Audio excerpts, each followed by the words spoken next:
ऐश और उसके friend secret portal का यूज करके डिस्टॉर्शन वर्ल्ड में पहुंच जाते हैं और जब ऐश की आंख खुलती है तो वो देखता है कि उसके हाथ में वही पॉकीबॉल है जो कि पोर्टल के पास खड़ा हुआ था। वो कहता है सिंथिया, अब क्योंकि हम डिस्टॉर्शन वर्ल्ड में आ चुके हैं, क्या मैं इस पॉकीबॉल को ओपन कर सकता हूँ? सिंथिया कहती है डेफिनेटली, बट उससे पहले मैं तुम्हें इस पॉकीबॉल के बारे में कुछ चीजें बताना चाहती हूँ। इसके अंदर से 3 तरह की चीजें निकल सकती हैं। सबसे पहला होगा कोई भी रैंडम पॉकीमॉन जिसको तुम अपने पास रख सकते हो। सेकंड होगा कोई भी आइटम, चाहे वो एवोल्यूशन स्टोन हो, कोई पोशन हो या फिर ऐसा आइटम हो जो कि पॉकीमॉन्स के अटैक इंक्रीज करता है। एंड तीसरी चीज होगी एक चीट कोड, बट इसका मिलना बहुत ज्यादा रेयर है। अगर तुम काफी लकी हुए तब ये तुम्हें मिल पाएगा। ऐश कहता है क्या, कैसा चीट कोड? सिंथिया कहती है इसे मैंने चीट कोड इसलिए कहा क्योंकि इस आइटम का नाम विश कंप्लीशन है और अगर ये तुम्हें मिल जाता है तो तुम डिस्टॉर्शन वर्ल्ड से अपने आप बाहर चले जाओगे। तुम्हें आगे की लंबी जर्नी कंप्लीट नहीं करनी पड़ेगी। ब्रॉक कहता है इसका मतलब हम मेरिडियन कोलोसियम के टास्क पर पहुंच जाएंगे। सिंथिया कहती है बिल्कुल। ये सुनते ही ऐश और उसके फ्रेंड्स बहुत ज्यादा खुश हो जाते हैं। सिंथिया कहती है बट इतना ज्यादा खुश होने की जरूरत नहीं है, इसके मिलने के चांस सिर्फ और सिर्फ 0.1% है, यानी कि किसी भी पोकेमॉन ट्रेनर को ना के बराबर मिलता है। एंड तुम्हें इसका अपोजिट यानी कि विश इनकम्प्लीशन भी मिल सकता है, जिसके बाद तुम डिस्टॉर्शन वर्ल्ड से कभी भी बाहर नहीं जा पाओगे। एंड इसके मिलने के चांस 10% है, यानी कि हर 10 में से एक पोकेमॉन ट्रेनर को ये मिलता ही मिलता है। ये सुनते ही ऐश और उसके फ्रेंड्स के चेहरे पर जो खुशी थी वो पूरी तरह से गायब हो जाती है, क्योंकि अब उनके फेल होने के ज्यादा चांसेस लग रहे थे। सिंथिया कहती है ये दोनों ही आइटम्स काफी सिमिलर दिखते हैं, बस डिफरेंस इतना है कि विश कंप्लीशन में तुम्हें एक स्टार मिलेगा, वहीं पर विश इनकम्प्लीशन में तुम्हें एक टूटा हुआ स्टार मिलेगा। एंड अगर तुम्हें कोई और आइटम या फिर पोकेमॉन मिलता है तो तुम्हें नॉर्मली डिस्टॉर्शन वर्ल्ड को पार करना पड़ेगा। चलो पोकेबॉल को खोलते हैं। ऐश पोकेबॉल को टॉस कर देता है और वो पोकेबॉल खुल जाता है, जिसमें से गोल्डन लाइट फ्लैश होती है। ऐश और उसके फ्रेंड्स काफी नर्वस होते हैं, पर तभी वो लाइट चली जाती है और उनको देखने को मिलता है कि पोकेबॉल के अंदर से एक स्टार बाहर आया है। ये टूटा हुआ नहीं था और ना ही इसमें कोई क्रैक थे। इसके बाद ही ऐश और उसके फ्रेंड सेलिब्रेट करना स्टार्ट कर देते हैं। सिंथिया भी एक स्माइल देती है और कहती है मानना पड़ेगा ऐश, तुम बहुत ही ज्यादा लकी निकले। आज तक मैं यहाँ पर काफी बार आई हूँ और काफी सारे पोकेमॉन ट्रेनर्स ने इस पोकेबॉल को खोला है, पर किसी को भी ये स्टार नहीं मिला था। तुम वो सबसे पहले पोकेमॉन ट्रेनर हो जिसको ये स्टार मिल चुका है। इतने में ही जमीन पर एक गोल्डन कलर का पोर्टल खुलता है। ऐश और उसके फ्रेंड्स कंफ्यूज हो जाते हैं कि आखिर ये क्या है। सिंथिया कहती है यही वो पोर्टल है जिसका यूज करके हम डिस्टॉर्शन वर्ल्ड से बाहर जाकर मेरिडियन कोलोसियम में पहुंचेंगे। एंड फिर तुम्हें 5 चैलेंजेस दिए जाएंगे जिनको कंप्लीट करके तुम मेरिडियन कोलोसियम में पार्टिसिपेट कर सकते हो। ऐश बहुत एक्साइटेड हो जाता है और उस पोर्टल में जंप करने वाला होता है कि तभी मिस्टी, ब्रॉक और सईना उसको रोक लेते हैं और कहते हैं कि ऐश हमें उससे पहले सिंथिया से पूछना होगा कि क्या वो भी हमारे साथ चलने वाली है। ऐश रुक जाता है और सिंथिया रिप्लाई करती है नहीं, मैं मेरिडियन कोलोसियम में नहीं जाने वाली।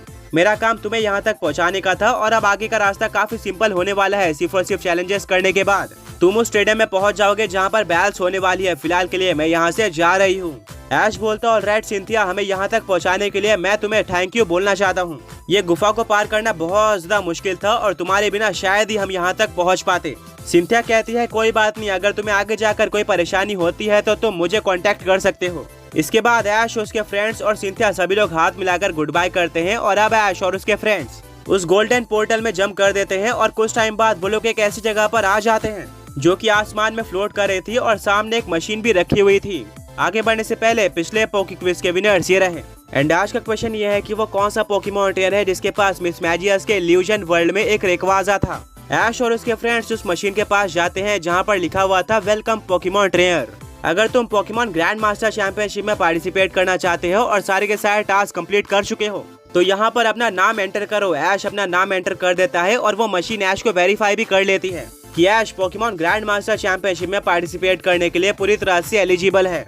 उसके बाद उस मशीन में एक मैसेज लिखा हुआ आता है कि अब जो सामने बड़ी दीवार है वो हटने वाली है, जिसके बाद तुम्हारा फर्स्ट चैलेंज स्टार्ट हो जाएगा। याद रखना कि यहाँ पर कुछ ऐसे भी चैलेंजेस होने वाले हैं जहाँ पर तुम्हारे पास कुछ पर्टिकुलर टाइप के पोकेमॉन होने चाहिए और अगर तुम्हारे पास वो पोकेमॉन अभी के लिए नहीं है तो तुम एलिमिनेट हो जाओगे और पोकेमॉन ग्रैंड मास्टर चैंपियनशिप में पार्टिसिपेट नहीं कर पाओगे। मिस्टी कहती है क्या इससे पहले ऐश ने जितने भी टूर्नामेंट्स में पार्टिसिपेट किया है उसके टास्क में अगर ऐश के पास कोई पर्टिकुलर टाइप का पोकेमॉन नहीं हुआ करता था तो उसको टाइम मिलता था उसको कैच करने का एंड फिर वो दोबारा वापस आ सकता था, बट यहाँ पर ऐसा क्यों नहीं है? ब्रॉक कहता है शायद इसलिए क्योंकि ये जगह ओरिजिनल वर्ल्ड से काफी अलग है और अगर तुम किसी तरह से टास्क कंप्लीट करने के लिए ओरिजिनल वर्ल्ड में चले भी जाते हो तो वापस आने के लिए तुम्हें दोबारा से टर्न बैक केव का यूज करना पड़ेगा। किस्मत से इस बार हम काफी इजीली आ गए। पर हो सकता है कि अगली बार हमें कोई टूटा हुआ स्टार मिल जाए। मिस्टी, सरीना और ऐश सभी लोग ब्रॉक के बात से एग्री करते हैं। ये पॉइंट वैलिड था। तभी मशीन में एक मैसेज आता है कि अगर तुम रेडी हो तो अभी हाँ करो।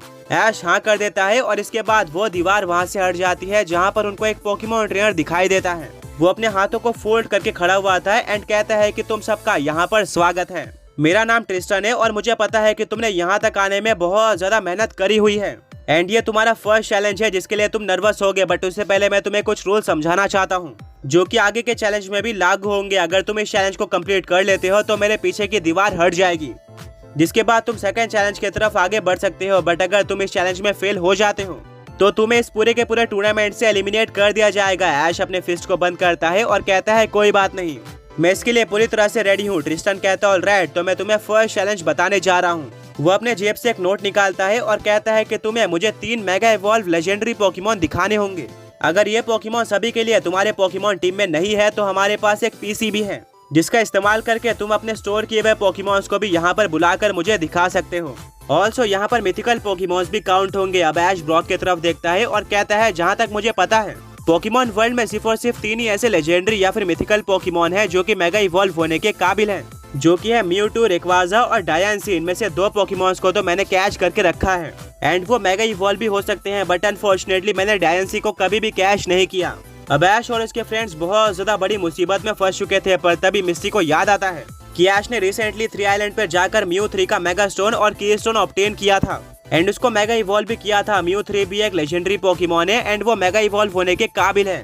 सरीना और ऐश को तो ये आइडिया काफी पसंद आता है, पर ब्रॉक कहता है कि अभी तक म्यू 3 को ऑफिशियल पोकेमॉन की तरह कंसीडर नहीं किया गया है, क्या उसको काउंट भी किया जाएगा या फिर नहीं। ऐश कहता है कि हमारे पास कोई और ऑप्शन नहीं है। अब हम ओरिजिनल वर्ल्ड में जाकर भी डायनेस्टी को कैच नहीं कर सकते, तो हमारे पास सिर्फ और सिर्फ यही एक रास्ता है।